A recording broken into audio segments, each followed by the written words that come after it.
Bem-vindos a mais uma aula de eletromagnetismo clássico, a parte de Eletromag 2, dando continuidade a campos magnéticos. Hoje vamos iniciar a aula falando do rotacional de um vetor. Bom, nós estudamos rotacional lá no início do curso. Falamos, quando fizemos revisão de álgebra vetorial, falamos o que era um rotacional. Agora, nós vamos redefinir o rotacional. Veja, e vamos usar o campo magnético como modelo para isso.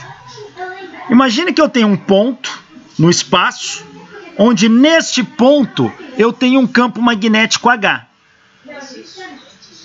Esse ponto, esse campo magnético nesse ponto eu vou chamar de H0.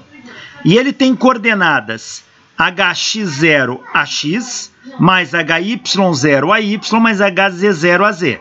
Essas são as coordenadas do campo magnético nesse ponto. Aqui estão os eixos coordenados X, Y e Z.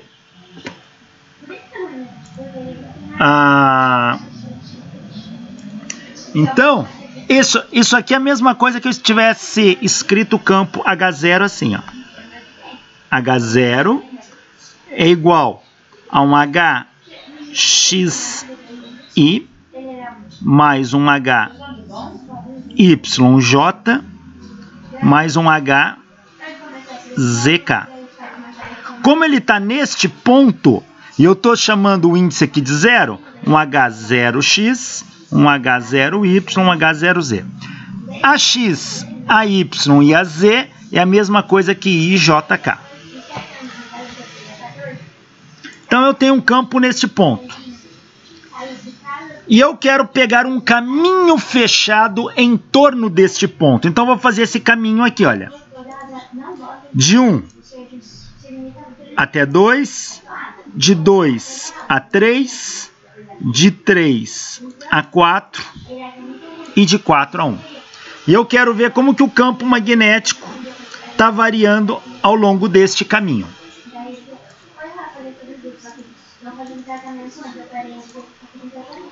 Então tá aqui o campo magnético no ponto. E aqui eu vou aplicar, vou fazer a circuitação. Lembra o que é circuitação? Nós comentamos em aulas anteriores.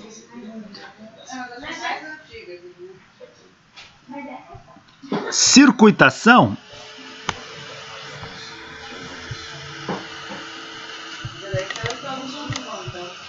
ou circulação nada mais é que o somatório do campo magnético, produto escalar, um ΔL, onde ΔL é um caminho. Então, dado um fio, passando uma corrente I, o campo circula aqui, ó. Então, se eu somar todos os campos ao longo deste caminho, cada pedacinho aqui ΔL, eu chamo isso de circuitação ou circulação.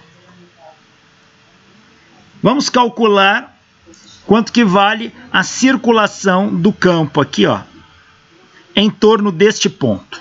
Então, na verdade, o campo está aqui. Se eu me afasto dele, o campo varia. Então, eu preciso saber como que o campo variou em cada ponto aqui.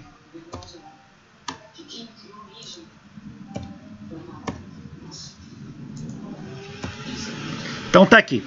Primeiro, se eu vou somar H produto escalar ΔL, vou fazer primeiro o HΔL indo de 1 até 2. Neste trecho aqui, ó. Daqui até aqui. Vai ser quem? Vai ser a componente do campo que está nessa direção. Essa direção é paralela ao eixo Y. Então, é a componente do campo em Y, vezes, ao longo do caminho 1, 2, vezes essa distância ΔY. Então, é a componente do campo Y ao longo do caminho de 1 para 2, vezes ΔY. Esse é o H, produto escalar, ΔL. indo de 1 para 2. Agora, quanto que vale a componente H na direção de Y, ali na linha de 1 para 2? Bom, eu preciso ver como que o campo, eu tenho o campo em H0. Como que ele, de H0, quando eu vou para a linha 1, 2, como que esse campo varia? Olha, este campo, ele é o campo HY0, que está aqui, mas quando eu me afasto, eu tenho uma variação do campo ao longo desta distância, ó. Daqui para cá, eu caminhei por uma distância que é metade de ΔY. É meio ΔY, essa distância. Isso tudo aqui é ΔY. Daqui até aqui, eu caminhei meio ΔY. Então, o campo Y de 1 para 2, ele é igual ao campo Y0 mais uma variação do campo ao longo dessa distância. Desculpa, eu falei aqui ΔY, aqui é ΔX, tá? Essa linha aqui é X. Vou fazer de novo aqui. Ó, eu vou variar daqui para cá. Essa distância aqui é ΔX. ΔX. Então, isso aqui vale metade de ΔX.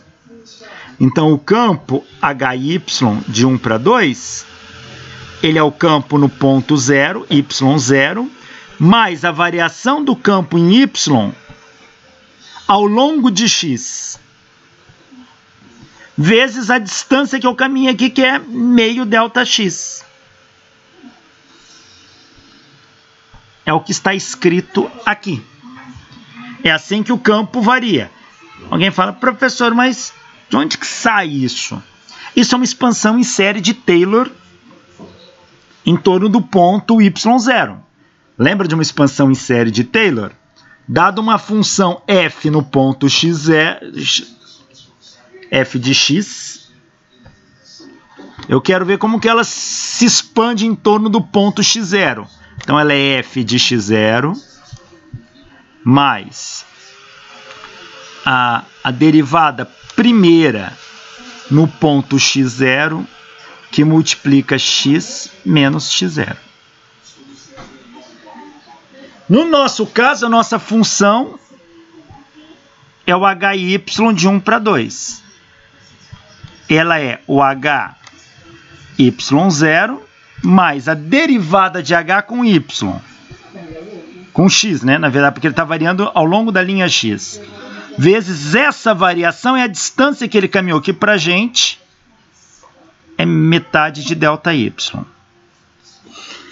Isso chama-se expansão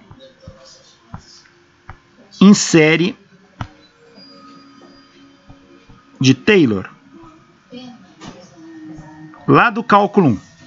Então é isso que nós estamos fazendo, vendo como que a componente Y do campo magnético está variando ali ao longo da linha de 1 para 2. Então ela vale isto. Então o H, produto escalar ΔL de 1 para 2, é isto aqui, ó, esse meio jogou aqui para frente, é isto que é o H, vezes o ΔL. No caso, o ΔL é ΔY. Então, tá aqui. Deu isto. Agora, nós vamos analisar de 2 para 3. Daqui para cá.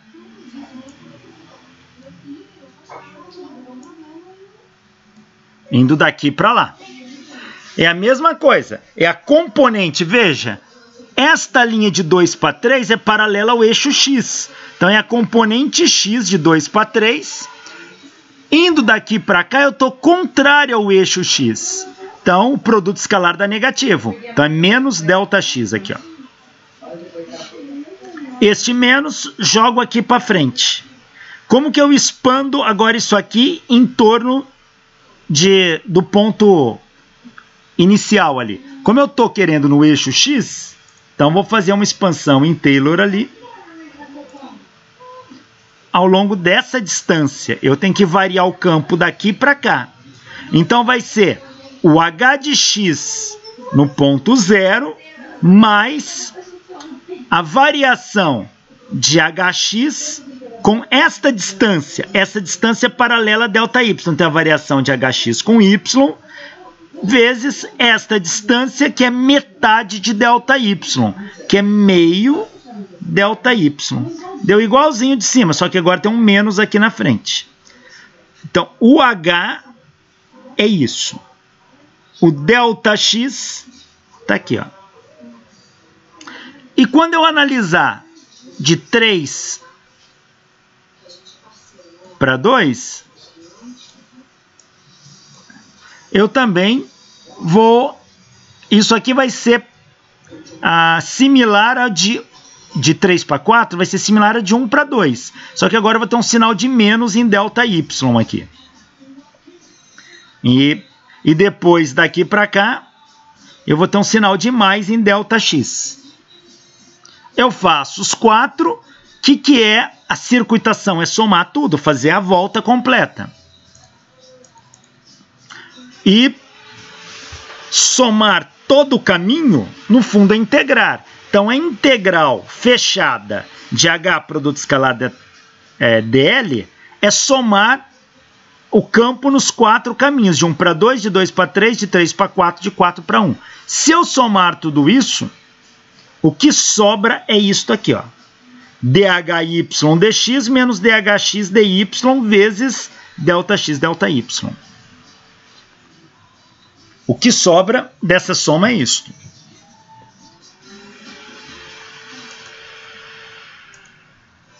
Ora, mas nós já sabemos que o vetor densidade de corrente em módulo, ele é a corrente pela área. Então, a corrente é J vezes a área.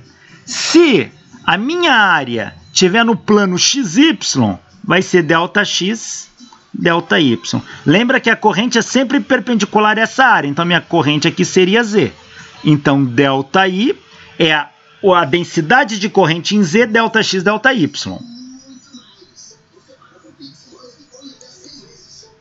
Pela lei de Ampère, a integral fechada de H produto escalar dl é a corrente, o ΔI. E isso tem que ser igual a JZ ΔX ΔY. Mas isso também é igual a isto. Então essas coisas vão se igualar.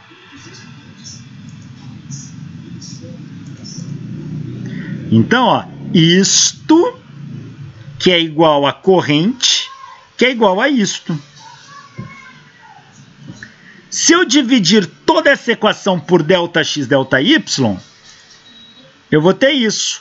A integral fechada de H produto escalar dl dividido por ΔX ΔY é igual a que cancela, vai dar derivada de HY em relação a x menos a derivada de HX em relação a y, e aqui ΔX ΔY cancela, dá a corrente, a densidade de corrente em Z.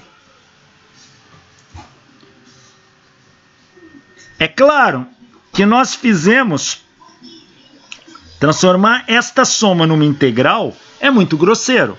Isso só faz sentido mesmo quando a variação é infinitesimal. Então, quando tanto ΔX quanto ΔY forem pequenos o bastante para que isso fique na vizinhança imediata do ponto central aqui.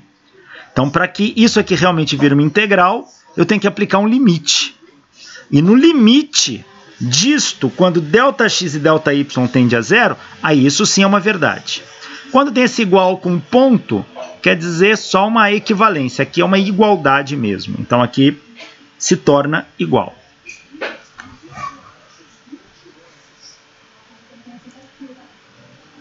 Então, nós temos essa expressão, essa aqui, ela é verdadeira, no limite, ou seja, quando tanto o caminho ΔX quanto ΔY sejam tão pequeno quanto se queira.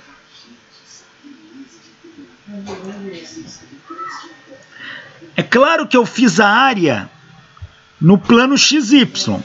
Eu poderia ter feito a área no plano YZ. Se eu fizesse as mesmas contas, o que mudaria de ΔX para ΔY, ΔY, ΔZ? E aqui daria DHZ dy menos DHY dz, e o vetor densidade de corrente, agora ele é perpendicular a YZ, então ele é em X. Ó. E se eu fizesse aquele contorno, aquela circuitação no plano ZX, era só trocar aqui por ZX. Aqui vai dar DHX dz menos DHZ dx. E o vetor densidade de corrente está em Y. Se eu fizer isso no espaço todo, ou seja, fizer uma circuitação em todo o espaço, eu tenho que somar todas essas componentes aqui.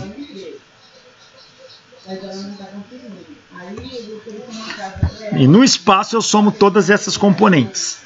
Agora a gente vai ver que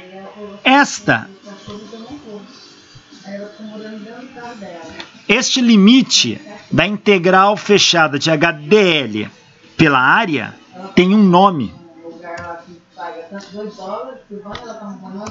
Este nome já é conhecido de vocês. Este limite é o que nós chamamos de rotacional.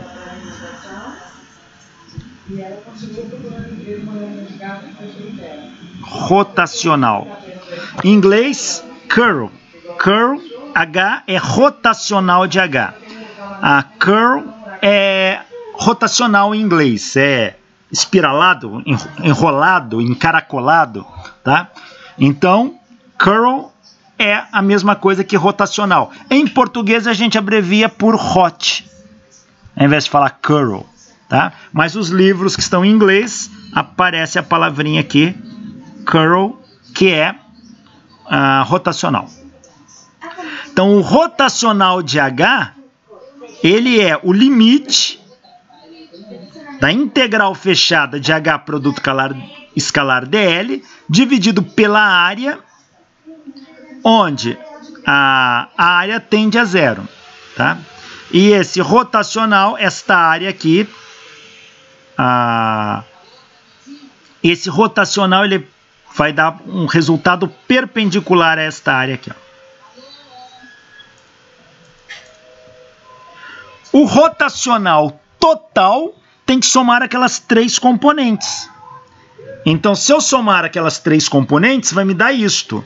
DHZ dy menos DHY dz AX, mais DHX dz menos DHZ dx AY, mais DHY dx menos DHX dy AZ. Então, somando essas três componentes, esta e esta, na verdade, só estou somando este lado aqui. Claro, vetorialmente, cada um aqui é uma componente de um vetor. O rotacional, ele é um vetor. Tá? Então, essa aqui é a componente em Z, essa é a componente em X e essa é a componente em Y. Somando todas, vai me dar o rotacional total da função. Então, tá aqui. Esse é o rotacional total de H. Curl H é o rotacional de H. Ele é dado por essa expressão. Se nós olharmos para esta expressão, não é difícil perceber que esta expressão pode ser escrita por esse determinante. AX, AY, AZ, DDX, DDY, DDZ, HX, HY, HZ. Resolve este determinante, que dá isso aqui, ó. Vamos ver, ó. Este vezes esse vezes esse vai dar DHZ dy AX.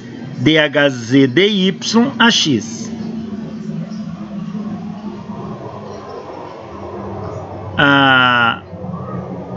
Depois, olha, esse aqui, ó. Este vezes esse vezes esse. vai dar dHx dz a y. dHx dz a y. Depois, este vezes esse vezes aqui de cima, vai dar dhy dx a z. dhy, aqui vai dhy dx a z. dhy dx a z. Então, essas três componentes apareceram aqui, ó. Agora eu faço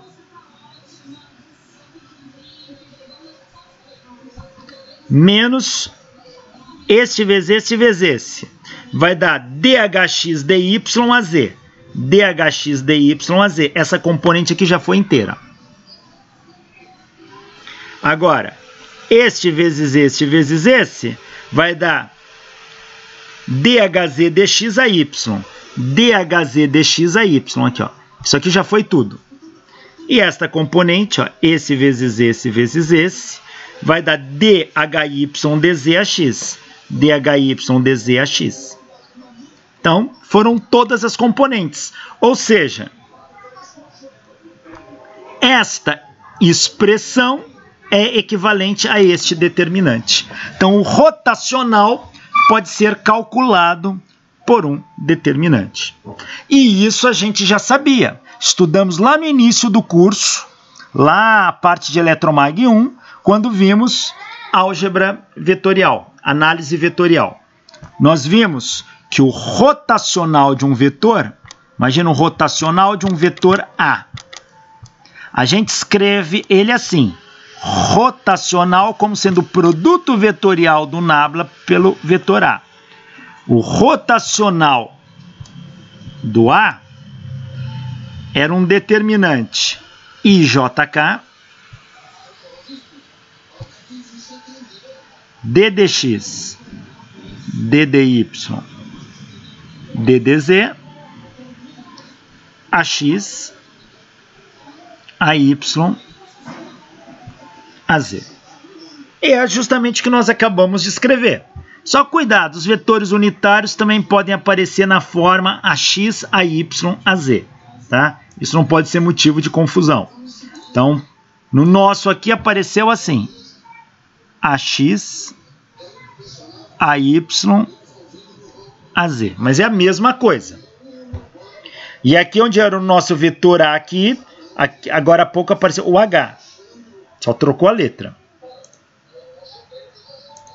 Então, isto aqui é o rotacional.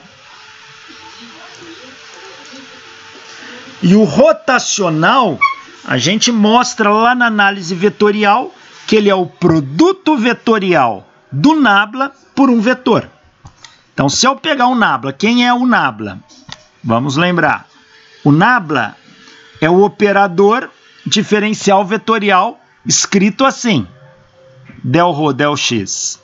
I mais dρ, dy, j mais dρ, dzk. Onde esse d tortinho aqui é a derivada parcial. Também é chamado de dρ. Dρ em francês é um d arredondado, tá? Dρ ou del, alguns chamam de del. Ele é a derivada parcial, tá? O símbolo para derivada parcial. Isto aqui é o nabla. Rotacional de um vetor A nada mais é que o produto vetorial do nabla pelo vetor A.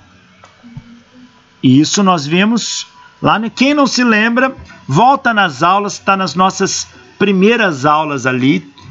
Então, dê uma olhada. Depois que a gente discute a parte de coordenadas cilíndricas e esféricas, a gente entra em gradiente, divergente, rotacional e laplaciano. Recapitula lá que é importante.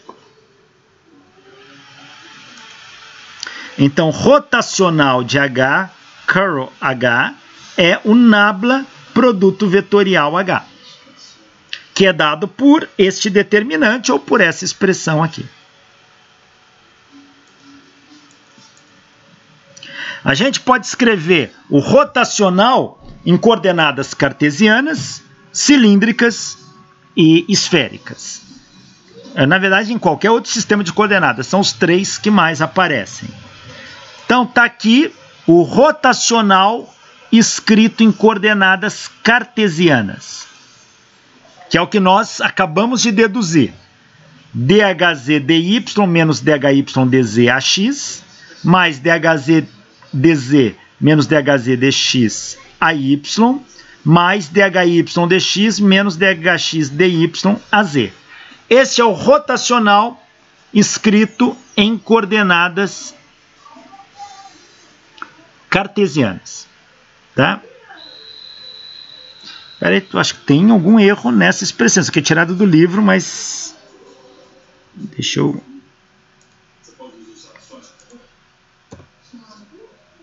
Tá errado mesmo. Ó. Olha aqui, ó. Aqui é DHX dz menos DHZ dx.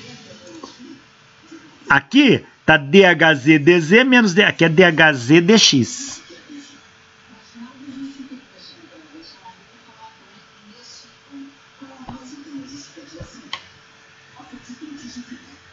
Que é DHZ dx. Veja que são sempre trocados. Se aqui é DHZ dy, aqui é DHY dz. Se aqui é DHX dz, aqui é DHZ dx. DHY dx, DHX dy. Então aqui, do livro, tirei isso aqui do livro, tá? Tá errado essa expressão aqui. Qual livro? Do Wright. Wright, William Wright Jr., Eletromagnetismo.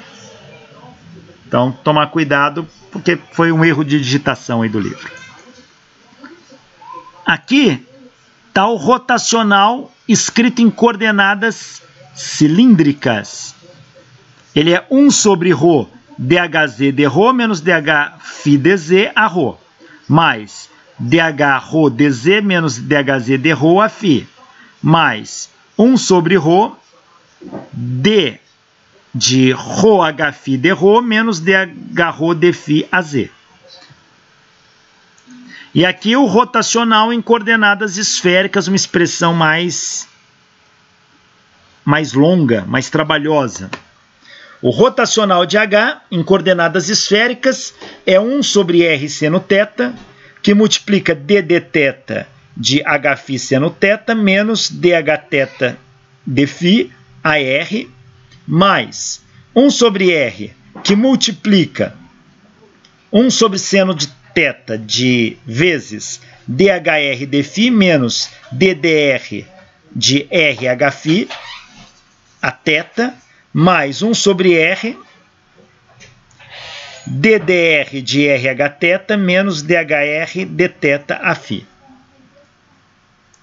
Bom, não precisam se preocupar em decorar isso, vocês podem consultar a tabela, tá? Mas tem que saber aplicar. Tem que entender que isto aqui é a componente I, essa é a componente J, essa é a componente K. Tem que entender que essa é a componente ρ, essa é a componente φ, essa é a componente z, em coordenadas cilíndricas. E tem que entender que essa é a componente R, essa é a componente θ e essa é a componente φ em coordenadas esféricas. Então, porque às vezes o problema não tem todas o teu vetor não tem todas as componentes. Se o meu vetor tem coordenadas esféricas e só tem a componente θ, eu só vou escrever isso aqui para o rotacional, não precisa escrever tudo.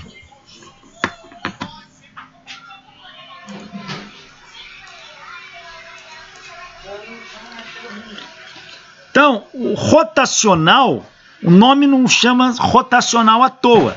Ele está relacionado à circulação, à circuitação por unidade de área, que é o que está escrito aqui. É a circulação por unidade de área.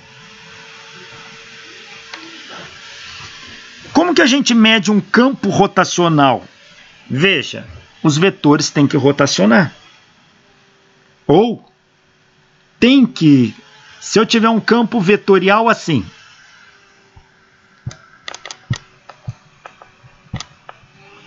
em torno deste ponto, eu falo que existe um rotacional em torno desse ponto. Esse rotacional não é nulo. Esse rotacional é diferente de zero.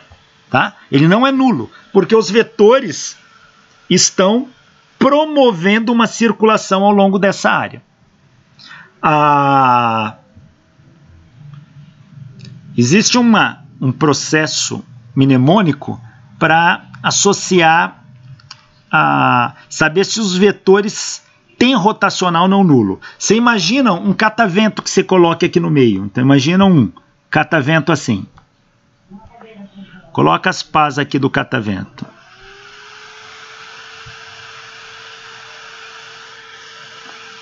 Se esses vetores empurram a pá de tal forma que ela gire, então rotacional não é nulo. Se essas pás não girassem, o rotacional seria nulo. É um processo de você analisar se tem rotação no teu sistema. Olha aqui, se eu colocar as pás de um ventilador aqui, ó,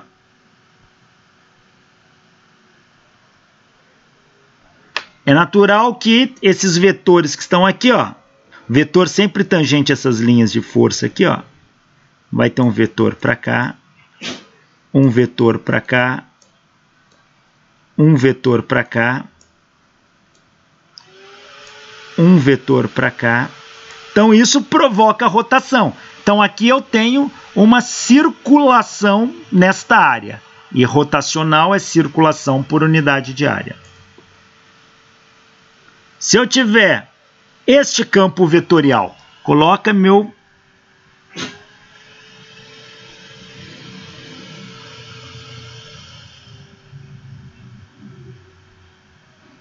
Aqui.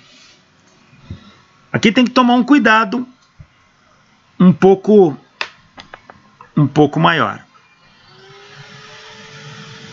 Por quê? Repare.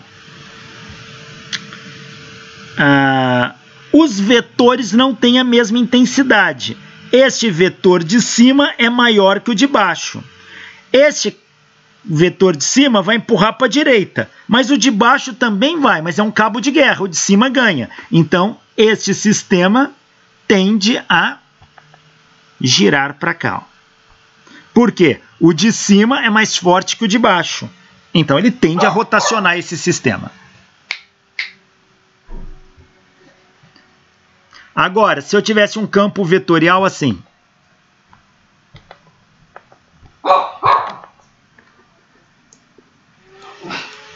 Se eu tivesse um campo vetorial assim.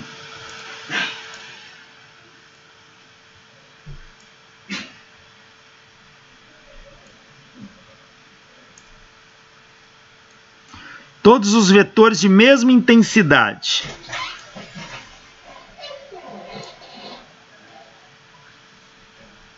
E eu quero saber se tem rotacional em volta desse ponto aqui, ó. Então, todos esses vetores de mesma intensidade. Quero saber se tem rotacional em torno desse ponto. Coloco o meu catavento aqui, ó. Bom, na horizontal não provoca rotação. Esse cara, este vetor aqui, olha.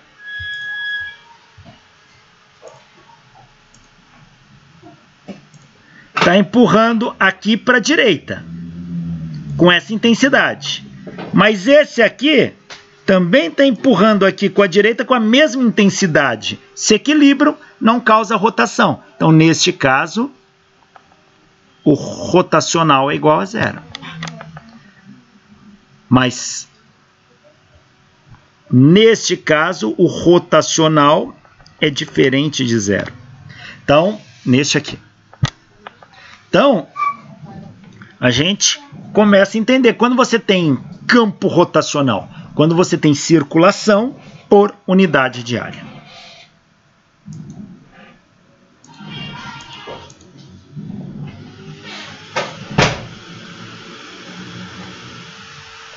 Olha esse problema aqui, ó.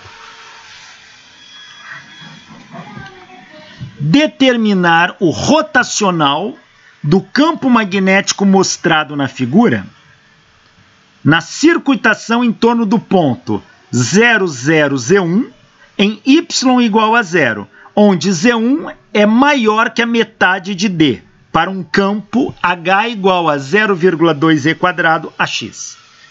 Bom, primeiramente, eu tenho um campo aqui, ó. Ele quer no ponto determinado, mostrado na figura, a circutação em torno deste ponto. Será que tem? Então eu traço um circuito aqui, ó. E vejo, se eu colocasse meu catavento aqui, ó.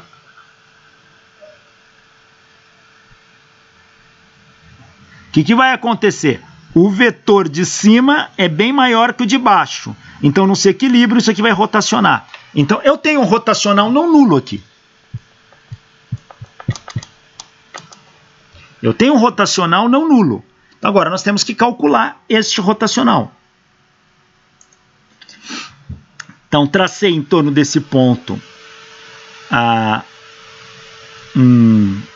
uma circuitação em torno do ponto 0, 0, Z1. Na verdade, não fui eu que tracei, o problema já deu o desenho pronto, tá? Essa circuitação tem largura D. Ele falou que a coordenada Z1 ele é maior que a metade de D. Então, na verdade, Z1 é tudo isso aqui, ó. Enquanto metade de D é só isso aqui, ó. A metade de D é isso aqui, ó. O azulzinho, tá? O campo dado é dado por essa expressão, 0,2E² AX. Todo campo magnético está ao longo do eixo X. H igual a 0 em X. Então, o campo sai de 0 em X e vai crescendo conforme Z sobe.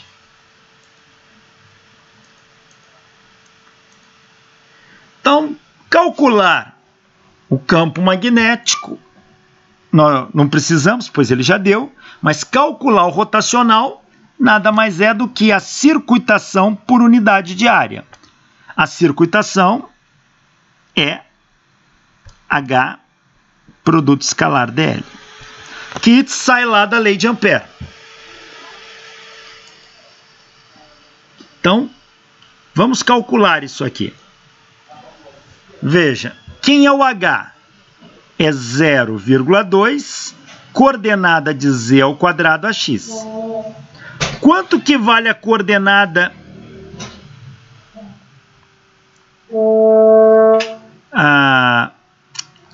de Z ao longo dessa circuitação? Bom, vamos pegar esta linha aqui em cima.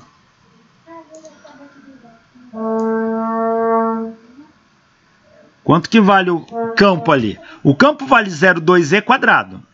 Então, vai valer 0,2. O Z aqui, qual é a coordenada? Ele é a coordenada do Z1 mais meio D. Ele é o Z1 mais meio D ao quadrado vezes o DL. Quem é o DL? DL é o comprimento do caminho, que no nosso caso é Dzinho. Então, vezes D. Então, ficou 0,2, Z1 mais meio D² vezes D. A parte de cima. Agora, vamos analisar esta linha aqui, ó. Daqui para cá. Bom, aqui, vamos ver. O campo magnético está para a direita. O caminho está para baixo, são perpendiculares. O produto escalar entre dois vetores perpendiculares dá zero. Então, aqui dá zero. Dá zero. Vamos agora analisar a linha de baixo.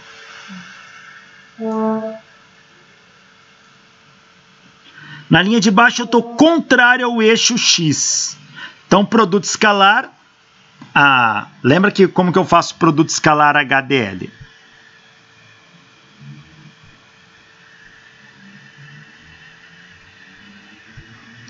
É módulo de H, módulo de DL, cosseno do ângulo. Veja, um está para a direita, outro está para a esquerda, o ângulo é 180 graus. Cosseno de 180 é menos 1.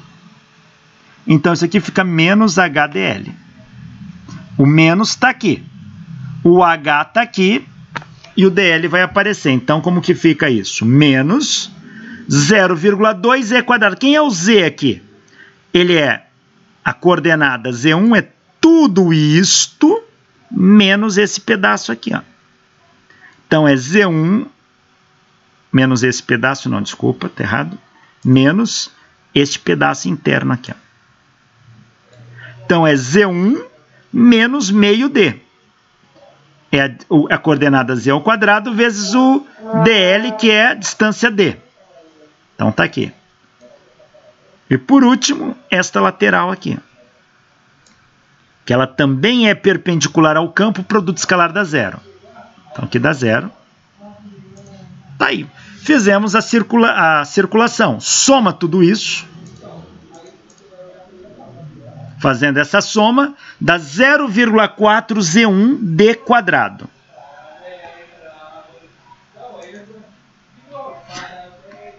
Como ele está pedindo no problema determinar o rotacional do campo magnético, o rotacional vai ser quem?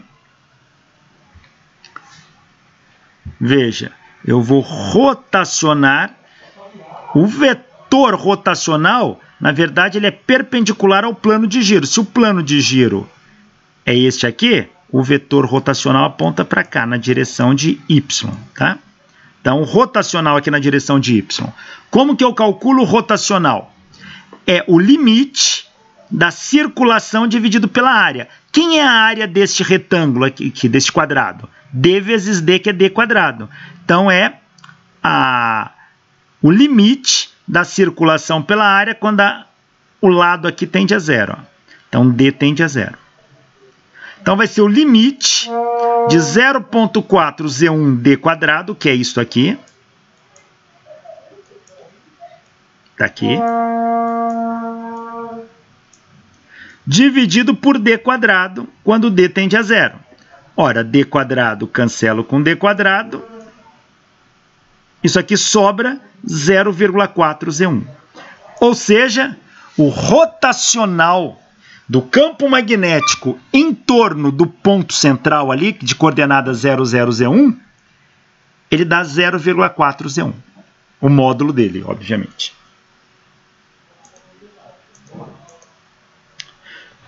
É o único jeito de resolver? Não. Eu resolvi analisando o problema passo a passo. Mas tem uma formulação alternativa. Qual é? Cálculo rotacional pela formulação do rotacional. Como que eu calculo o rotacional de um vetor?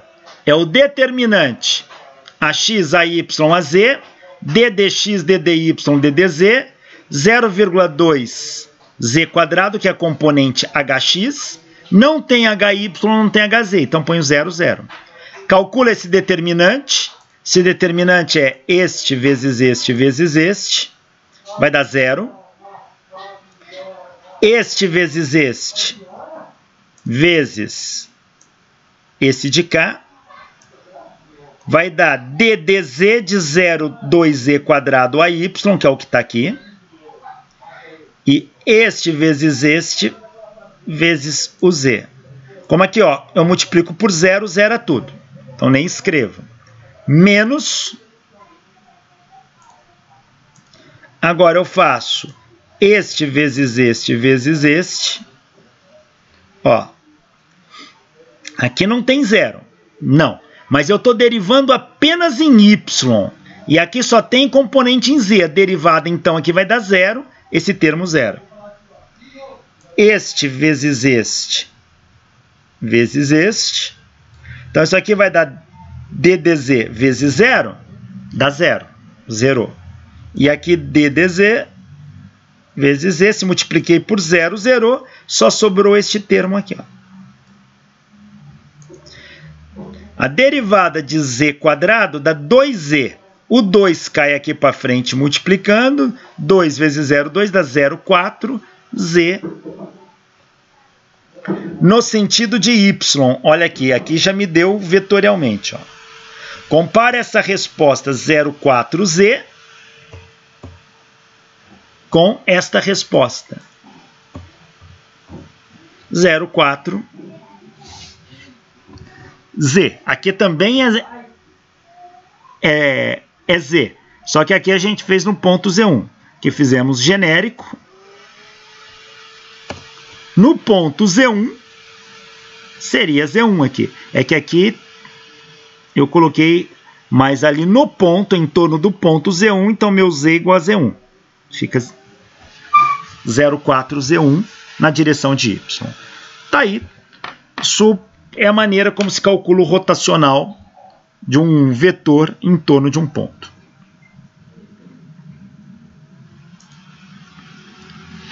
Então, olha, o rotacional é a circulação dividido pela área.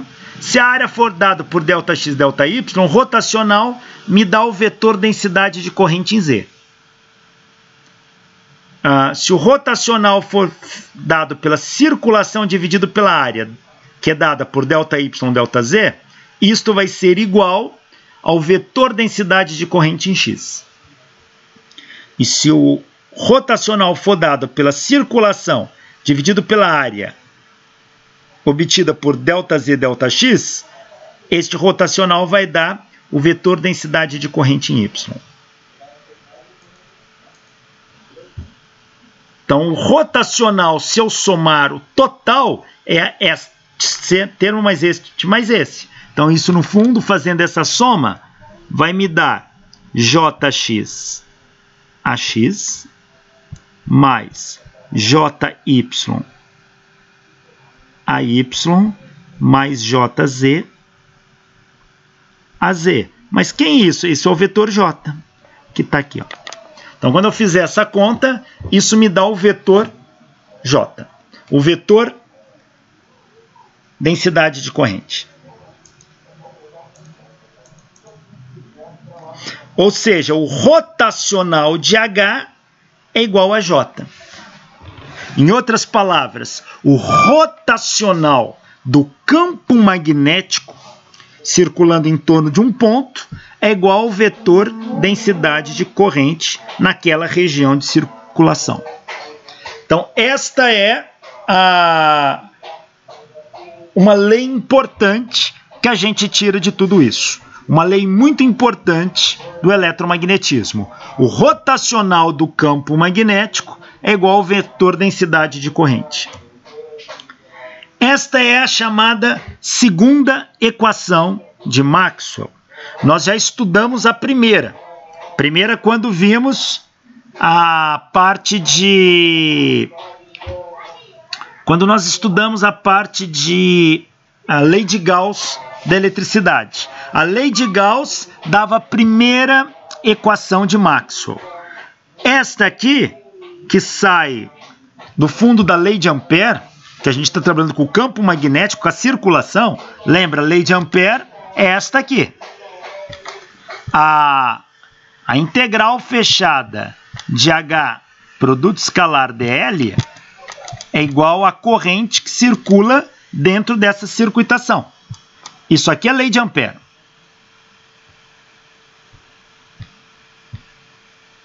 Calculando isto aqui, nós mostramos que o rotacional de H é igual a J. Isto também é lei de Ampère. Essa aqui é a lei de Ampère escrito em termos do rotacional. Mas quem é o rotacional? É o produto vetorial de nabla por H. Mas quem é nabla? Nabla é a derivada em relação a xi mais a derivada em relação a yj mais a derivada em relação a zk.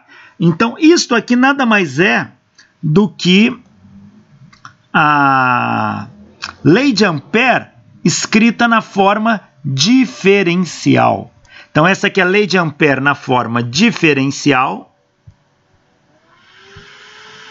E essa aqui é a lei de Ampère na forma integral. Então, temos duas maneiras de escrever a lei de Ampère. Na forma diferencial e integral. Então, vou colocar aqui. Então, na forma integral e na forma diferencial. Como é que eu escrevo a lei de Ampère? Bom, na forma integral eu tenho duas maneiras. Assim. a integral fechada de B, produto escalar dl, é igual a μ0i, I de circulação,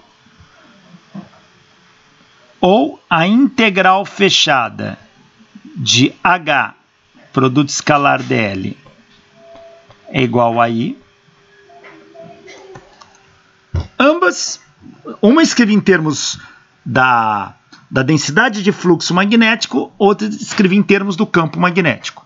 Mas é a lei de Ampère na forma integral. E aqui, na forma diferencial, o rotacional de H é igual à densidade de corrente. Se eu trocar o H por B, B é μ0H. Então, quem é H? É B sobre μ0. Então, vou ter um μ0 aqui embaixo. Passa esse μ0 para lá multiplicando, fica rotacional de B é igual a μ0J. Tá aqui. Essa é a lei de Ampère escrita na forma diferencial integral, tanto em termos de B quanto em termos de H.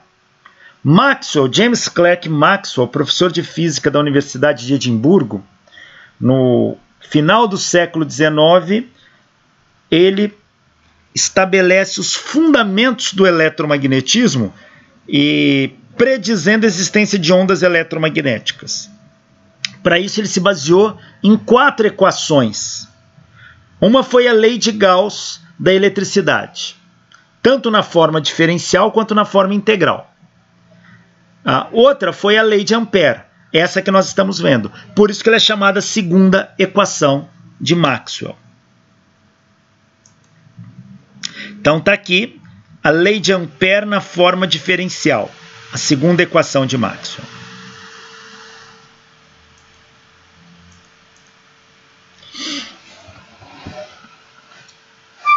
Então, o rotacional de H é igual a J. Veja.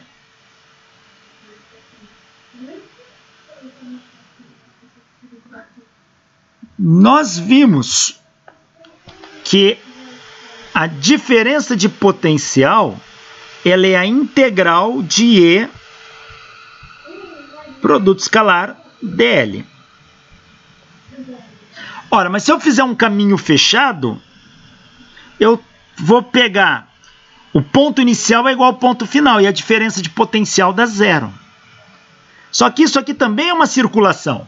É um campo vetorial que pode ser entendido como circulação. Do mesmo jeito que a integral de H produto escalar dl eu chamo de circulação, circulação do campo magnético, a integral de E produto escalar dl eu chamo de circulação do campo elétrico.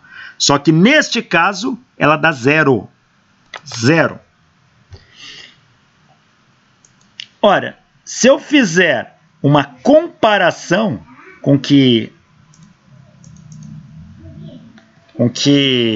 nós obtivemos, veja, se a circulação do campo elétrico dá zero, então se isto aqui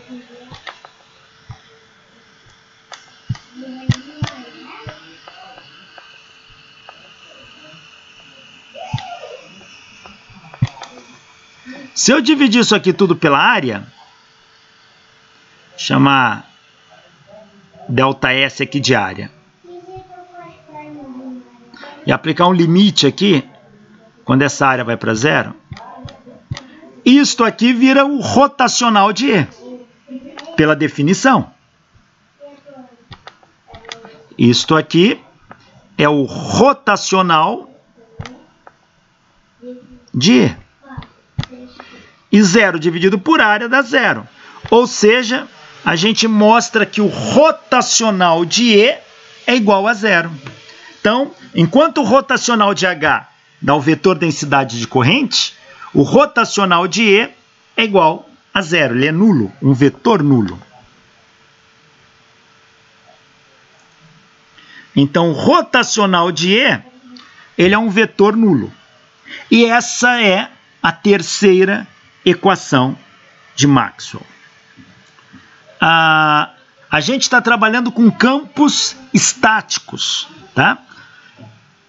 Mais para frente a gente vai trabalhar com campos dinâmicos, campos que variam no tempo.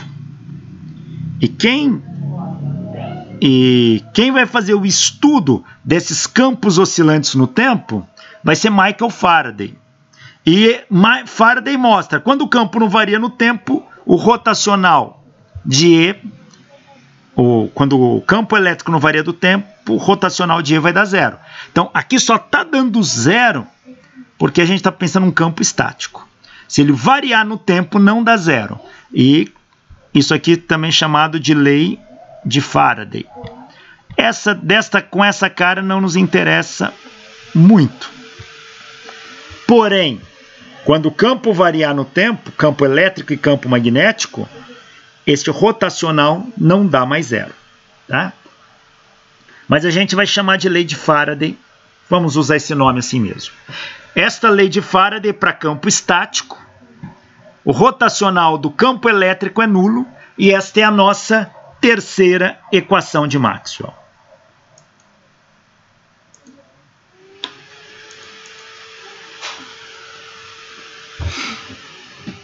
Teorema de Stokes.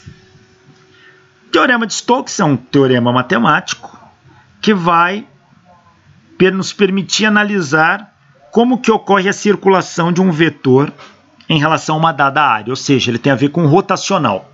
Imagina que eu tenho uma superfície S aqui, essa superfície. Eu quadriculo ela em N pedaços. E agora eu quero pegar a circulação de um desses pedacinhos aqui em torno de um ponto. Então imagina que aqui em torno desse ponto eu tenho um campo vetorial, um vetor saindo aqui, ó. Aqui tem um vetor normal a esta área, e eu quero analisar a circulação vetorial em torno deste ponto. Bom, suponha que quem atravessa aqui é um campo magnético. Um campo magnético H. Então, quanto que vale a circulação de H nesta região aqui, ó?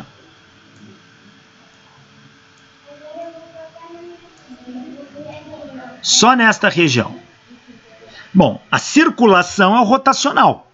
Então, se eu pegar a circulação de H, dividir por esta área ΔS, vai me dar o rotacional de H, que aponta no sentido normal a esta área. O N aqui de normal.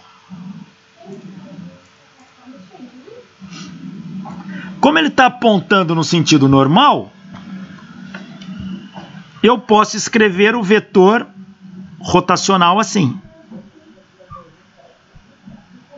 Como ele está no sentido normal, eu posso escrever ele, produto escalar, vetor normal à área. Por quê? Porque se o vetor normal à área, se ele é paralelo, isso dá o próprio rotacional. Se for perpendicular, dá zero. Então, uma maneira de eu escrever isto é assim.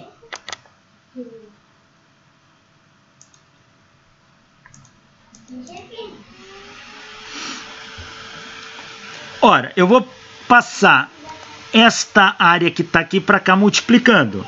Então, a circulação de H vai ser o rotacional de H, produto escalar, vetor normal à área, ΔS. ΔS aqui é a área. Mas a gente já viu que eu posso definir um vetor para a área como sendo o módulo da área vezes o vetor normal da área. O vetor normal aqui para mim é um AN. Então isso aqui vira o vetor área, ó. Então ficou rotacional de H, produto escalar ΔS. Bom, isto é de uma dessas áreas. Se eu estender isso aqui para todas as áreas e somar, se eu fizer o somatório de cada quadriculado aqui, ó, eu vou ter a soma de vários desses. Somar, lembrando que isso aqui só tem sentido no limite. Então, no limite, quando todas essas áreas vão para zero e eu somo todas, esse somatório vira uma integral. Então, isto aqui, que era para uma área, agora se expande ao longo para todos, Quando eu somar todos esses termos, eu tenho uma integral aqui. Isto aqui fica, então, que a integral fechada de H produto escalar dl é igual à integral do rotacional de H produto escalar ds. Ou seja, aqui é uma integral fechada, uma integral de linha, de um caminho fechado. Aqui essa integral não é fechada. Eu estou somando todas as áreas, eu estou integrando na área. Estou integrando quem? O rotacional. Este teorema, esta verdade matemática, é chamado de teorema do rotacional ou teorema de Stokes. Stokes foi o físico matemático que o deduziu pela primeira vez. Teorema do rotacional ou teorema de Stokes. Falou em teorema de Stokes, nós estamos falando disso aqui. Tem que saber na ponta da língua. Teorema da divergência de Gauss tem que saber, teorema de Stokes tem que saber. Teorema de Stokes.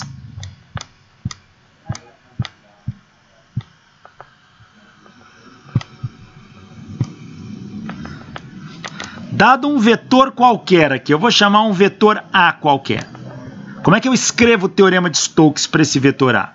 A circulação do vetor A, que é A produto escalar dl, tem que ser igual à integral na área do rotacional deste vetor produto escalar na área ds. Este é o teorema de Stokes. É um teorema que nós temos que saber a partir de agora, juntamente com o teorema da divergência de Gauss. Tudo isso nós vimos lá no início do ano. Eu abordei, não deduzi, como fizemos agora, mas lá eu abordei o teorema de Gauss e o teorema de Stokes. Agora, nós temos que saber que isso é uma verdade e vamos começar a usar, aplicar este teorema. Então, outro nome para o teorema de Stokes, teorema do rotacional.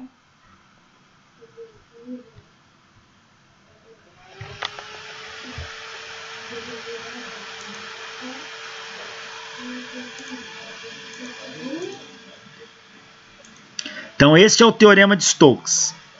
Aqui está o vetor H, que é o campo, mas pode ser qualquer vetor, isso funciona para qualquer campo vetorial. Olha esse exercício, vamos aplicar o teorema de Stokes aqui.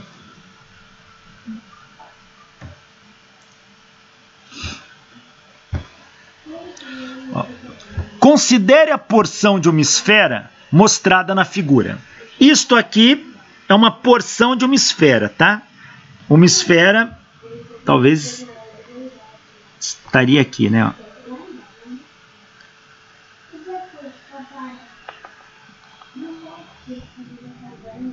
Você pegou um pedacinho aqui da esfera, ó, uma porçãozinha.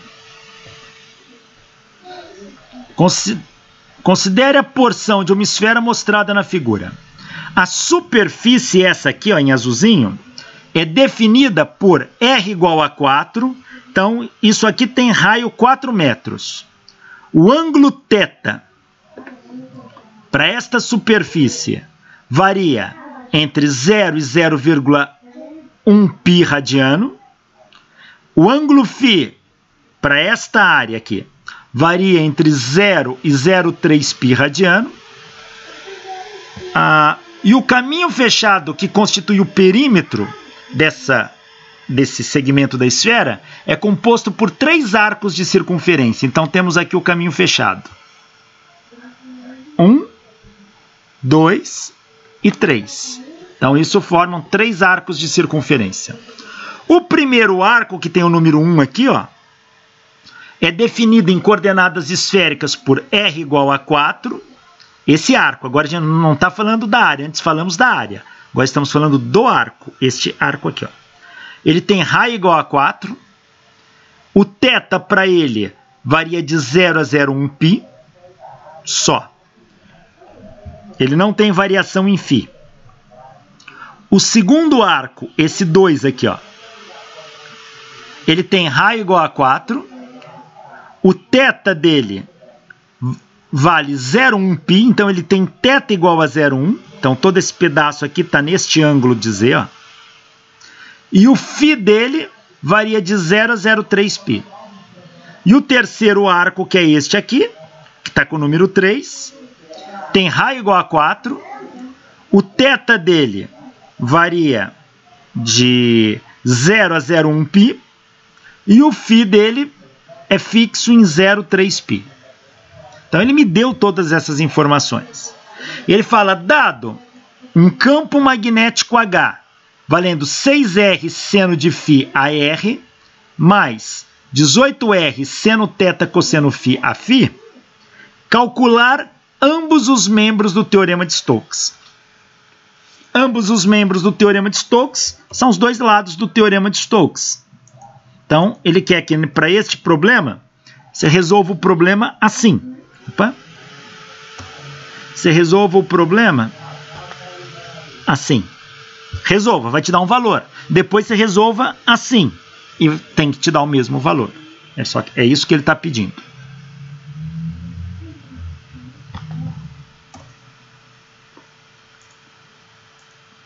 Então vamos aplicar ambos os lados do Teorema de Stokes. Que ele não deu unidade, mas você pode imaginar raio igual a 4 metros, tá? Os ângulos em radiano e o campo magnético aqui em ampere por metro. O Teorema de Stokes é este. A integral fechada de H produto escalar dl é igual à integral na superfície ds do rotacional de H. Primeiramente, quem são esses arcos? Se eles estão em coordenadas esféricas, dl tem que ser escrito em coordenadas esféricas. Então ele é dr a r mais r d θ a θ mais r seno θ d φ a φ. Quem não se lembra, volta lá nas aulas iniciais.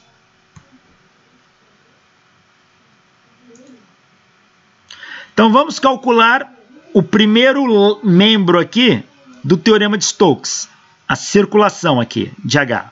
Então a circulação de H, ela vai ser, bom, caminho fechado, então tem que sair de 1 e para 2, de 2 e para 3, de 3 retornar para 1. Então vou fazer uma integral em 1, uma integral no caminho 2 e uma integral no caminho 3, porque ele volta para 1, isso me dá a integral fechada. A integral do caminho 1, o caminho 1, repare uma coisa, volta aqui no texto, que exige atenção. O primeiro arco é o caminho 1. O raio é fixo. Se o raio é fixo, dr não varia. Então a variação dr dá 0. O θ varia. Ó. Se o θ varia, eu vou ter a componente em θ, do campo em θ.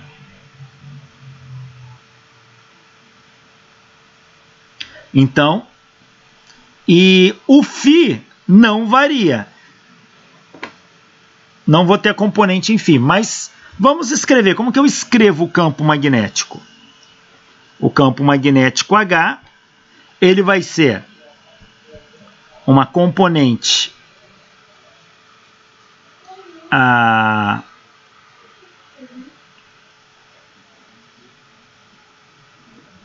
ele vai ser uma componente em R, vetor unitário R, mas ele vai ter uma componente em θ, R, Hθ, vetor unitário θ, e ele vai ter uma componente em φ que vai ser R, seno de θ, componente Hφ, vetor unitário φ. É assim que eu escrevo ele em coordenadas esféricas. Então, eu vou ter uma integral para ele. Veja, o meu campo é este. Eu vou ter uma componente para ele.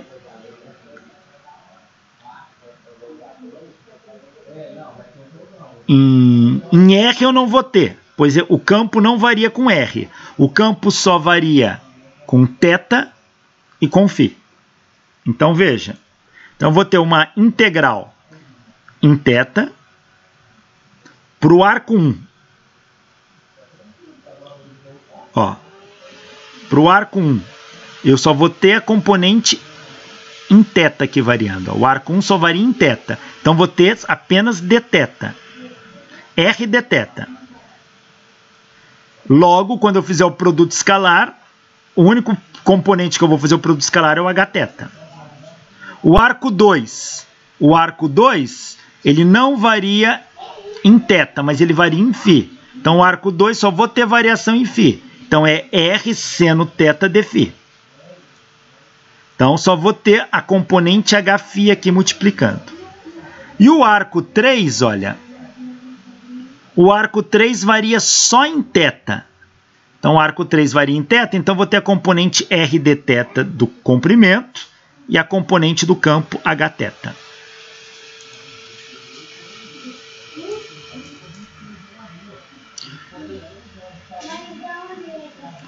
Olha, quem é a componente hθ do campo?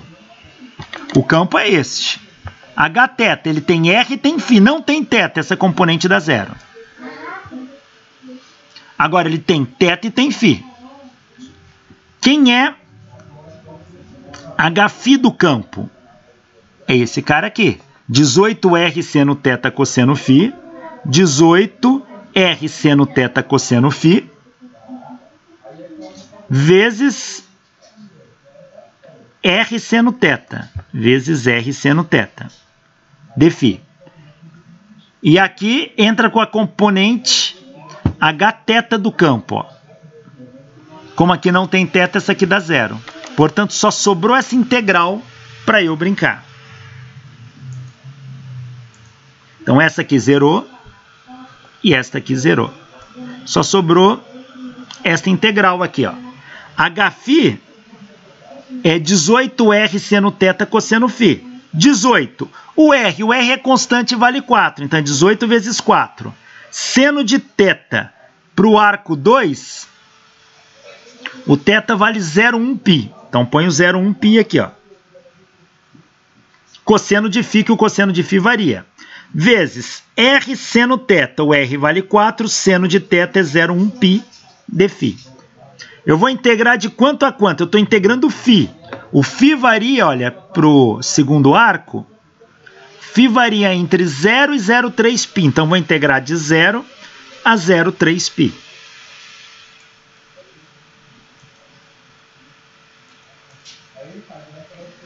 Olha, aqui tem que multiplicar. Ó, 4 vezes 4, 16, vezes 18 dá 288. Seno vezes seno dá seno ao quadrado de 0,1π. Cosseno de φ, a integral do cosseno dá seno. Isso aqui vai dar seno de φ. Variando de 0 a 0,3 vai dar seno de 0,3φ. Então, fazendo esta conta, dá isto aqui. Multiplicando tudo isso, esta circulação do campo dá 22,2 ampere. Professor, por que deu ampere? Porque, de acordo com a lei de Ampere, isso aqui tem que ser igual à corrente.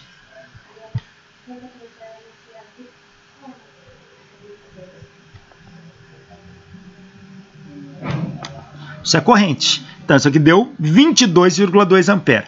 Resolvemos o membro esquerdo do teorema de Stokes.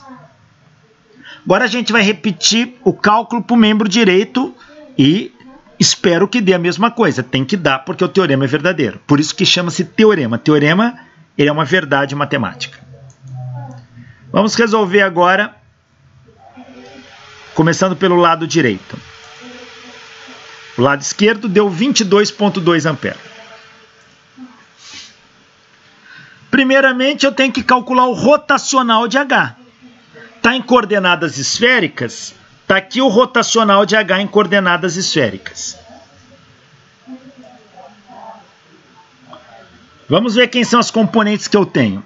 Olha, o meu campo só tem componente em R e componente em φ. Então, só tenho esta componente e esta componente. Esta eu não tenho.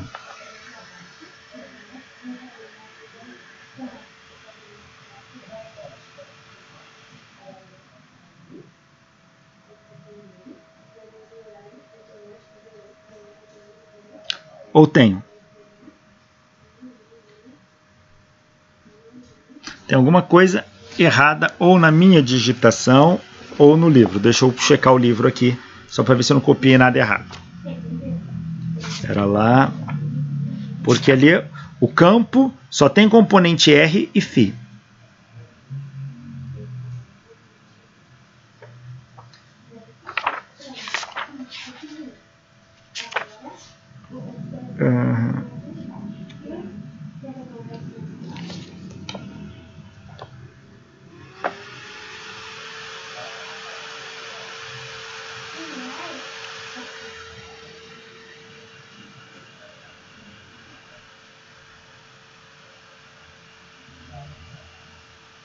Vamos checar aqui, espera lá.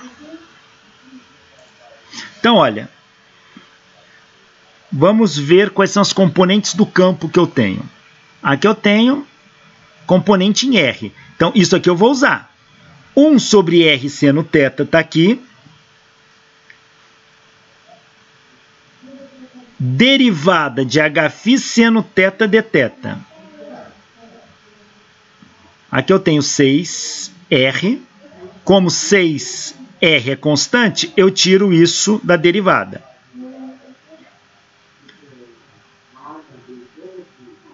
Isso aqui vai ficar derivada do seno φ, vai dar cosseno φ.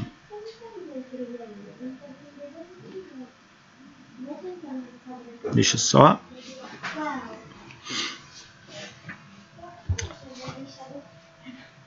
Desculpa, eu tô olhando errado. É aqui. Derivada de Hφ. Hφ é 18R seno θ. Então vai ser 18R seno θ. Vou derivar em relação a θ. Derivada do seno é cosseno. Vai aparecer um cosseno de θ aqui. Tá ok. 18R ficou. Menos a derivada de Hθ em relação a φ. Como eu não tenho θ aqui, dá zero.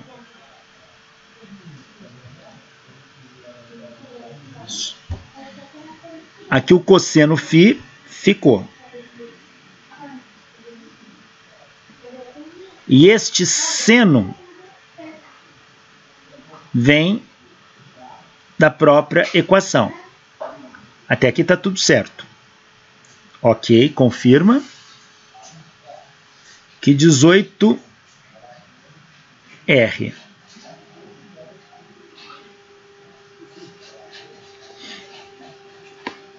1 sobre R seno θ, confirma. Aqui deu certo. Aqui está ok. Agora,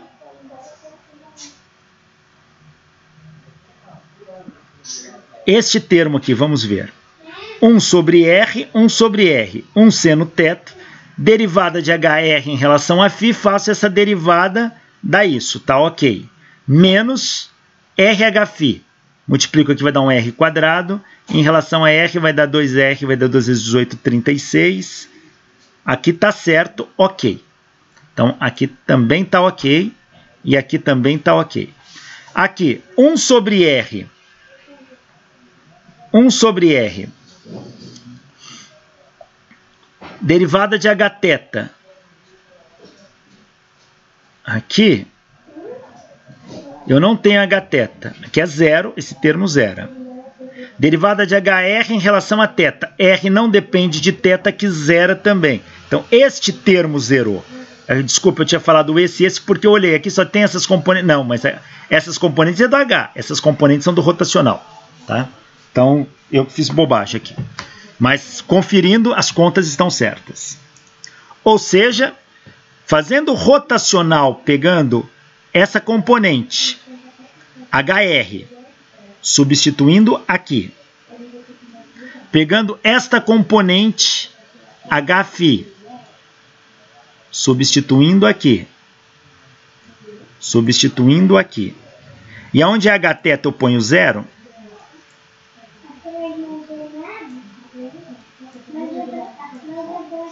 E aqui eu substituo HR. Fazendo essa conta, dá isso aqui. Então, este é o rotacional de H.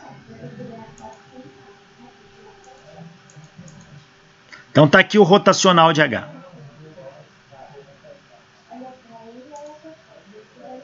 Vamos calcular a área. Como isso está em coordenadas esféricas, quem é a área que atravessa aqui? Ó? O vetor normal da área sai aqui. Então, isso aqui é R² seno θ dθ dφ. Por quê? Porque aqui eu vario em θ e aqui eu vario em φ, vario em θ. Então, tem que pegar a área que tenha dθ dφ. Se vocês lembrarem lá de coordenadas esféricas, a área que tem dθ dφ é dada por isso o elemento de área. Então, a integral do rotacional de H produto escalar ds vai ser a integral do produto escalar disso com isso. Vamos ver o produto escalar?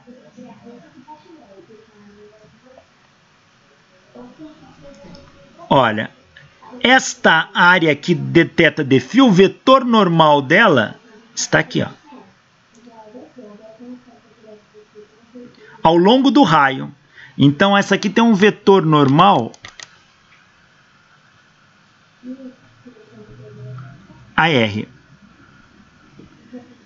Quando eu fizer o produto escalar disso com isso, desse com esse, este cara, produto escalar com esse, dá 1, tá ok. Quando eu fizer o produto escalar deste termo com a R, esse termo aqui, ó, a θ e a R são perpendiculares, isso aqui zera. Então, só sobra este termo aqui, ó. Então, ele está aqui.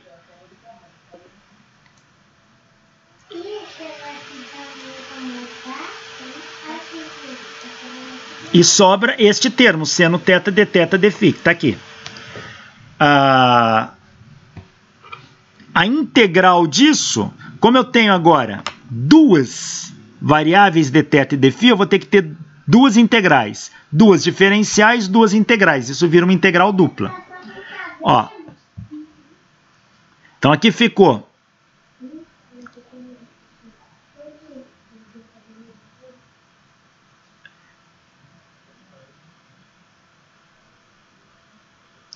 Aqui ficou integral dupla de 0. O φ varia de 0 a 0,3, essa é a variação em φ, e o θ varia de 0 a 0,1. Então, temos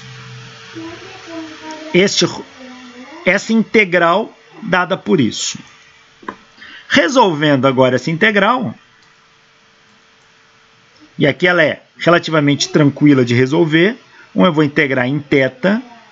Quando eu integrar em θ, ó, eu vou ter cosseno θ dθ. Só dar uma dica aqui.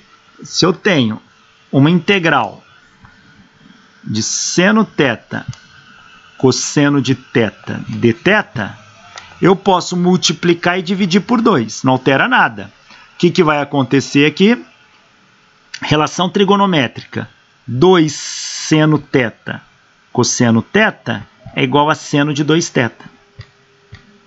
Então, no fundo, essa integral vira metade, esse 2 aqui de baixo vai para fora, da integral de seno de 2θ dθ. Isso dá metade, integral do seno. Ó, a derivada do seno é cosseno, a derivada do cosseno é menos seno. Então, a integral do seno é menos cosseno. Então, no fundo, isso aqui vai dar um menos cosseno de 2θ sobre 2. Dá isso. Então, é relativamente tranquilo. Então, seno θ, cosseno θ, eu resolvo. E aqui, cosseno φ de φ, integral do cosseno vai dar seno φ. Faço essa integração, o resultado dão 22,2 ampere. Ou seja, o teorema de Stokes é uma verdade. Ambos os lados do teorema de Stokes, qualquer um deles que você usar, o resultado vai dar o mesmo. Você busca aquele que, não, na situação problema, for mais fácil.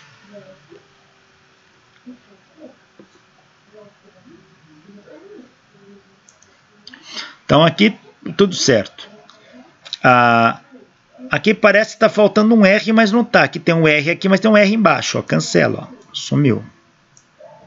Então por isso que não aparece R aqui. Apareceu só 36. Seno θ, ó, seno de θ aqui, ó, com seno de θ aqui também cancelou. Então só sobrou cosseno θ, cosseno φ, ó, tá aqui. Aqui apareceu R ao quadrado, mas o R é constante, 4. 4 ao quadrado dá 16, ó. Agora, seno θ de θ de φ, tá aqui. Fazendo essa conta, isso fica de tarefa para vocês. Já mostrei o caminho, mas ela é bem simples de resolver. Ambos os lados do teorema se igualam, tá? Ou seja, um lado se iguala ao outro, porque ambos teriam que se igualar com o terceiro. Um lado da equação do teorema de Stokes se iguala ao outro lado da equação do teorema de Stokes. Tá aí.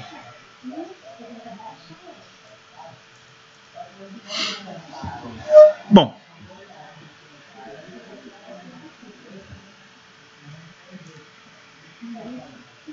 diante disso, a gente tem que ter em mente dois teoremas importantes.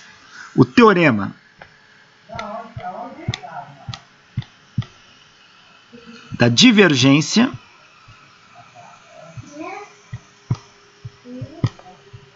de Gauss, que diz que a integral fechada de um vetor A qualquer, produto escalar ds, onde S é a área, tem que ser igual à integral do divergente de A dV, onde dV aqui é volume, tá? Integral no volume. E o teorema do rotacional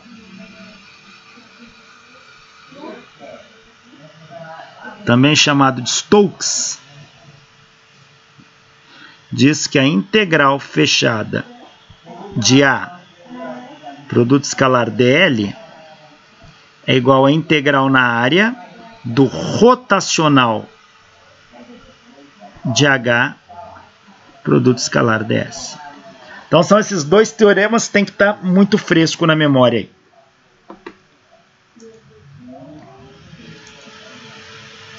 Fluxo magnético. O que vem a ser fluxo magnético? Opa, saí sem querer. Fluxo magnético tem a ver com o número de linhas do campo magnético que atravessa uma dada área. Então, se eu tenho uma área aqui, ó, se um dado número de linhas do campo magnético cruza essa área, eu tenho um fluxo magnético. Geralmente a gente mede o fluxo magnético mais não pelo campo de fato H, mas pelo vetor indução magnética B. O fluxo magnético ele é dado pela integral de B produto escalar dA, onde A é a área.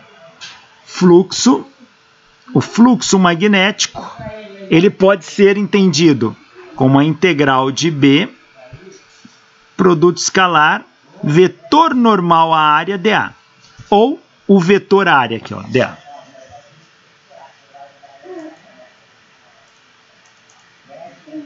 Onde o dA é o vetor normal à área, TA. Bom, se a indução magnética for paralela ao vetor normal da área, o produto escalar da 1 fica BdA. Se o B for constante, ele sai da integral. Fica B integral de dA, só que vai dar B vezes A. Se eles não forem paralelos, tem um cosseno que aparece aqui. Então, o fluxo pode ser calculado como módulo de B, módulo de A, cosseno do ângulo entre eles, onde o B é constante aqui. Qual é a unidade de fluxo magnético? Fluxo magnético vai ser medido aqui, ó. O vetor indução é Tesla. A área é metro quadrado. Cosseno não tem unidade. Então, a unidade de fluxo magnético é Tesla vezes metro quadrado. Tesla vezes metro quadrado recebe um nome, Weber. Weber, símbolo W maiúsculo, B minúsculo. Weber é a unidade de fluxo magnético no sistema internacional.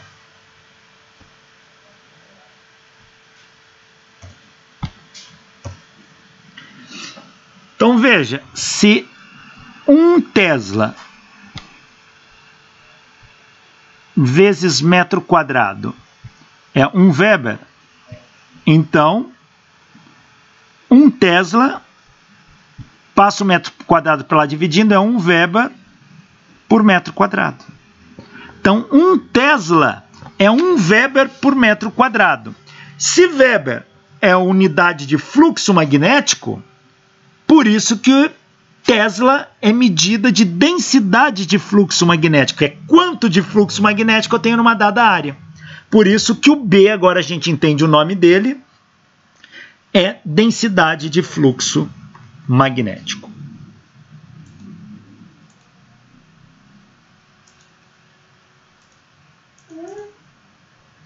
Lembrando que o B é μ0H. H é o campo, B é a densidade de fluxo magnético, também chamado de vetor indução magnética. Então, o fluxo magnético, ele é a integral de B produto escalar ds, onde S aqui é a área, medida em Weber. Se a gente lembrar do fluxo elétrico, o fluxo elétrico era a integral de D produto escalar ds, que na lei de Gauss, se eu pegar uma superfície fechada, esse fluxo tinha que ser igual à carga dentro da superfície fechada.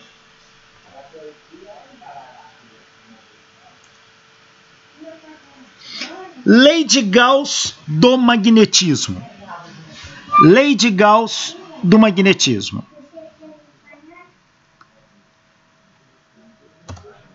Veja, a lei de Gauss da eletricidade, ela determinava para a gente, dado uma carga e uma superfície fechada,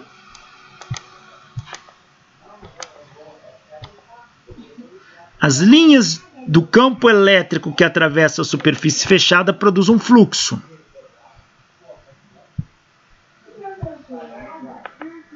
Fluxo do campo elétrico. E a lei de Gauss da eletricidade dizia que a integral fechada do fluxo magnético E produto escalar NdA, ou ds, como queira, é igual a carga interna à superfície fechada dividido por ε0. Essa é a lei de Gauss da eletricidade. Se eu escrevesse em termos do vetor de deslocamento, ela ficava assim. D produto escalar NdA é igual a carga interna. Lembrando que o vetor de deslocamento elétrico ele é proporcional ao campo elétrico. D é ε0E. Isto é a lei de Gauss da eletricidade. O fluxo que sai da superfície fechada, ou que atravessa a superfície fechada, é proporcional à carga dentro dela. Agora, no magnetismo, é diferente. Coloca uma superfície fechada em torno de um ímã. Como que fica o fluxo aqui? É B, produto escalar, NdA. Vamos medir fluxo, é a contagem das linhas de força que atravessa a superfície. Aqui, quantas linhas eu conto que estão saindo? 1, 2, 3, 4, 5, 6, 7, 8, 9, 10, 11, 12, 13 linhas estão saindo. Veja, aqui eu tenho um ímã, este aqui é uma superfície fechada, tá?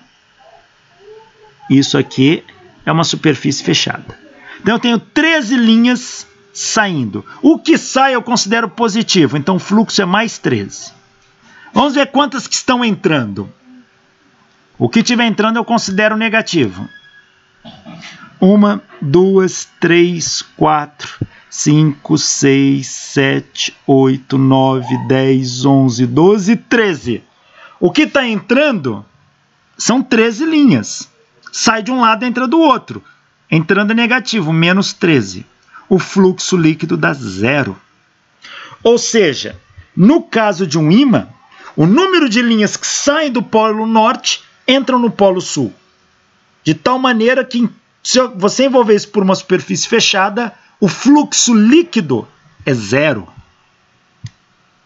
Ou seja, a lei de Gauss do magnetismo diz que o fluxo líquido das linhas do campo magnético que atravessam uma superfície fechada é nulo.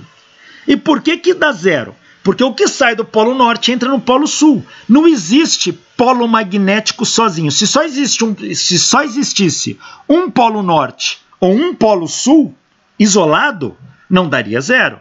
Mas como o que sai de um polo vai para o outro, o fluxo líquido é 0. Ou seja, não existe monopolo magnético.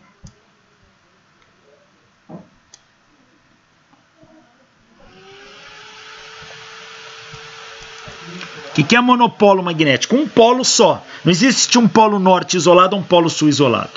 Portanto, a lei de Gauss do magnetismo diz que o fluxo magnético através de uma superfície fechada é sempre 0. E eu escrevo isso aqui assim.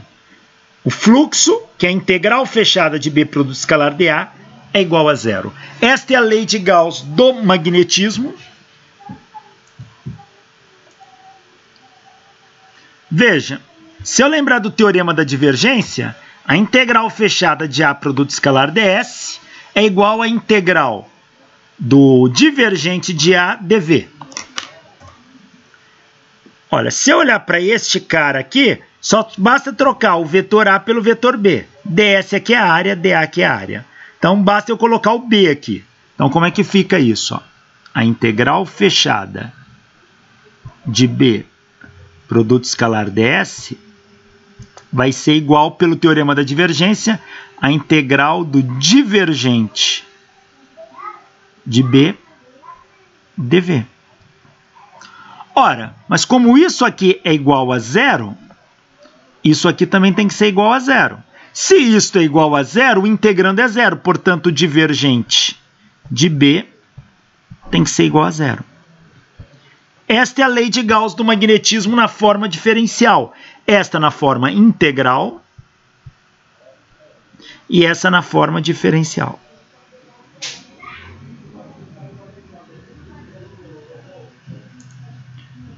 Ou seja, o divergente de B é igual a 0. E essas duas formas aqui formam a quarta equação de Maxwell, que vai ser base para ele construir toda a teoria eletromagnética de propagação de ondas. Essa é a quarta equação de Maxwell. Então, qual é a quarta equação de Maxwell aqui? A lei de Gauss do magnetismo. Veja, nós estamos sempre trabalhando com campos estáticos. Quando formos para campos dinâmicos, vai ter uma mudança na cara dessas equações de Maxwell. Como que ficam as equações de Maxwell? Então tá aqui. A lei de Gauss da eletricidade na forma integral e na forma diferencial. Integral em termos de E e de D. Integral fechada de E produto escalar NdA é a carga interna por ε0. Se eu escrever em termos de D, a integral fechada de D produto escalar NdA é a carga interna. A forma diferencial, o divergente de E é a densidade volumétrica por ε0. Em termos de D, o divergente de D é a densidade volumétrica. Qualquer uma dessas 4 formas é a lei de Gauss da eletricidade. Essas 2 primeiras na forma integral e essas 2 últimas na forma diferencial. Essa é a lei de Gauss da eletricidade. Esta é a lei de Gauss do magnetismo. Olha, a integral de B produto escalar NdA é igual a 0. O fluxo através de uma superfície fechada é 0. Mas como eu sei que B... Opa! Como é que eu tiro isso daqui?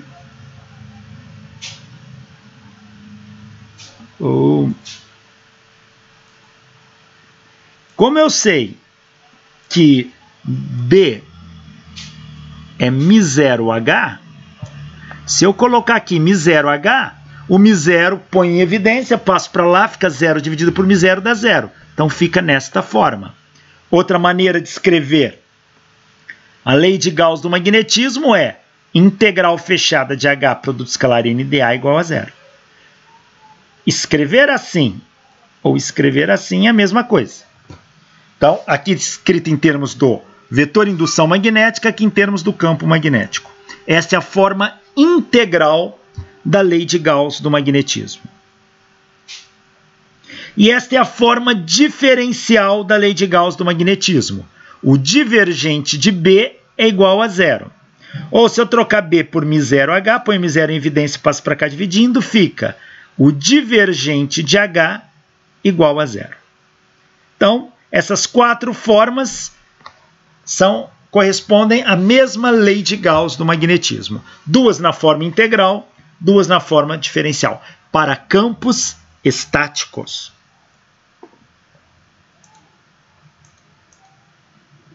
Esta é a lei de Ampère. A lei de Ampère, na forma integral, diz que a integral de B, produto escalar dl, é μ0 e C. E C é a corrente envolvida pela circulação do campo. Como B é μ0H, se eu trocar aqui por μ0H, ponho μ0 em evidência, μ0 com μ0 corta, fica integral fechada de H produto escalar dl é igual a corrente. Esta aqui e esta aqui dizem a mesma coisa. São ambas a lei de Ampère na forma integral. Uma em termos de B, outra em termos de H. E aqui na forma diferencial, depois que se aplica o teorema do rotacional, o teorema de Stokes. Aqui o rotacional de B é μ0J. O rotacional de B é μ0J. Fala, professor, de onde sai isso? Disso aqui, olha.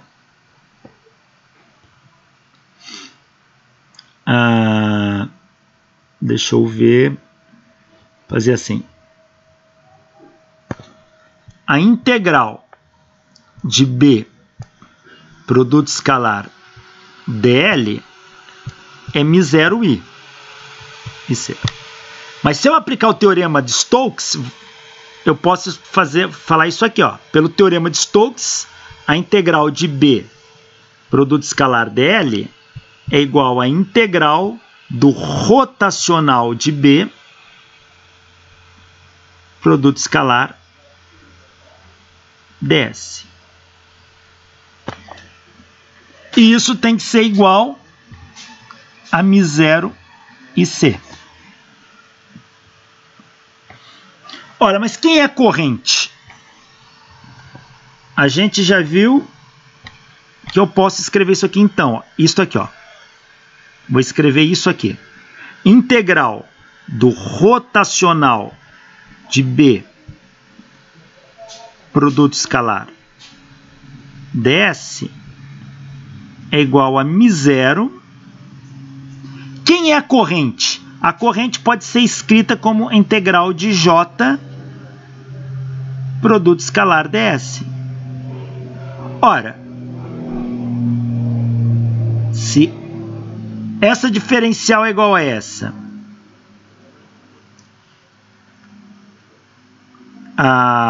então, este integrando que está aqui tem que ser igual a esse vezes μ0j. Então, o rotacional de B é igual a μ0j. Esta é a lei de Ampère na forma diferencial, usando o teorema de Stokes.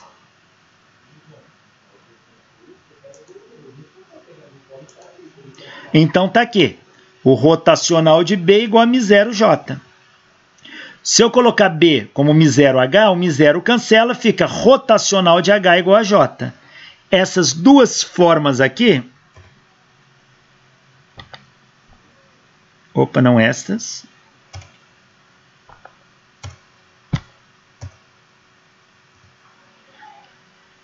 Essas duas formas aqui são a lei de Ampère na forma diferencial para campos estáticos.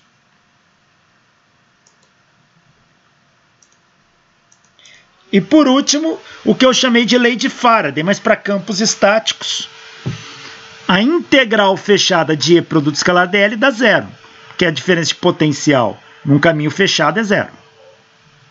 Se eu trocar, lembrando que D é ε0E, se eu trocar aqui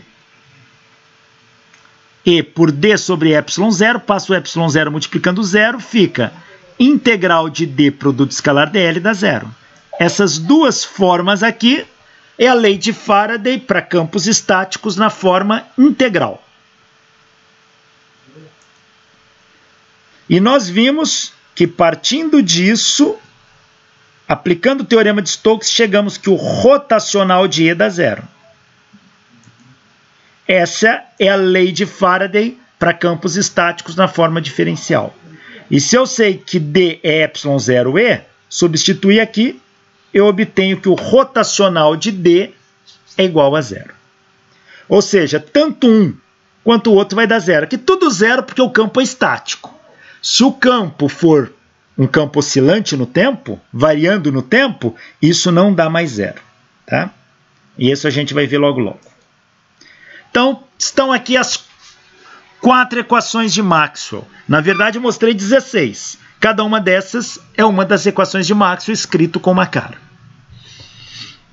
E isso precisa conhecer bem. Tá aqui algumas. O divergente de D é a densidade volumétrica de carga. O rotacional de E dá zero. O rotacional de H dá J. O divergente de B é igual a zero. Essa... Não peguei todas as 16 formas, mas apenas 4 mais utilizadas aí, caras que mais aparecem, corresponde às equações de Maxwell para campos estáticos na forma diferencial. E aqui na forma integral. A integral fechada de D produto escalar ds dá a carga total. E carga total é a integral da densidade volumétrica vezes o volume. A integral fechada do campo elétrico produto escalar dl dá zero. A integral fechada do campo magnético produto escalar dl dá corrente. E corrente é integral de J ds. E a integral fechada da densidade de fluxo magnético produto escalar ds dá zero. Estão aí as caras que mais costumam aparecer das equações de Maxwell para campos estáticos na forma diferencial e integral. Bom, pessoal, eu agradeço a atenção, a paciência de todos vocês e até o nosso próximo encontro. Obrigado.